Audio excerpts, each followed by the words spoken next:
In today's video, I am going to teach you how to switch rows and columns in Excel. This is a very useful feature when your data is arranged in the wrong direction and you want to quickly reorganize it without typing everything again. In Excel, switching rows and columns is called transposing data. It takes the values that run across a row and turns them into a column, and it does the same in reverse for columns. To begin, highlight your entire data table, including the headers at the top if your table has them. It is important to select the full range so Excel copies everything exactly as you want it to appear in the new layout.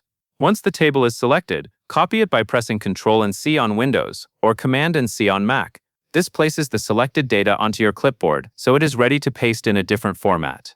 Next, move to the area where you want the switched version of your table to appear. Choose an empty cell as the starting point.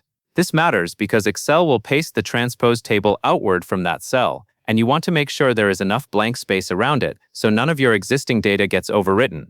When you have found the correct location, right-click that empty cell. After the menu opens, look for the Paste Options section. In that area, click the Transpose icon. This icon usually looks like a small clipboard with two arrows forming a right angle. When you select it, Excel instantly pastes a new version of your table with the rows and columns switched. That means the information that originally ran left to right will now run top to bottom, and the original columns will now appear as rows.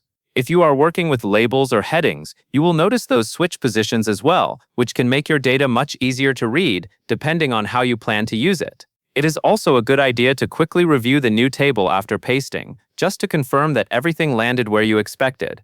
That is the full process. Copy the table, right-click the new starting cell, and choose the Transpose Paste option. It is a simple feature, but it can save a lot of time when you are reorganizing spreadsheets, and that is all there is to it.